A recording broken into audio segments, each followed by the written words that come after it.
خبر شامل کرتے کراچی سے سندھ حکومت کی جانب سے سیاحت کے فروغ کے لیے تھرڈ ڈیزرٹ سفاری ٹرین کا آغاز۔ Third desert safari train Karachi, Hyderabad اور میرپور خاص سے ہوتی ہوئی پاک بھارت سرحدی علاقے چوہر تک جائے گی۔ اس دوران مسافروں کے لیے کیمپنگ، بون فائر، موسیقی اور لذیذ کھانوں کا بھی انتظام کیا گیا ہے۔ ٹرین کا افتتاح صوبائی وزیر ثقافت سیاحت سید ذوالفقار علی شاہ نے کیا۔ افتتاحی تقریب میں ڈی ایس کراچی محمد ناصر خلیلی، ڈپٹی ڈی ایس ناصر نذیر، فرحان اوان اور سندھ حکومت کے دیگر اعلیٰ افسران موجود تھے۔ ٹرین میں 5 بوگیاں شامل کی گئی ہیں، جن میں ایک ڈائننگ بوگی اور ایک بزنس کلاس بوگی بھی ہوگی۔ اس موقع پر موسیقی کے دستے نے جھومر اور لوک رقص پیش کر کے محفل کو گرما دیا۔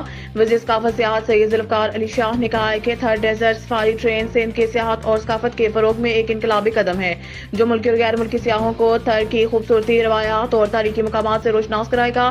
اس اقدام سے نہ صرف سیاحت کو فروغ ملے گا بلکہ مقامی معیشت کو بھی تقویت ملے گی۔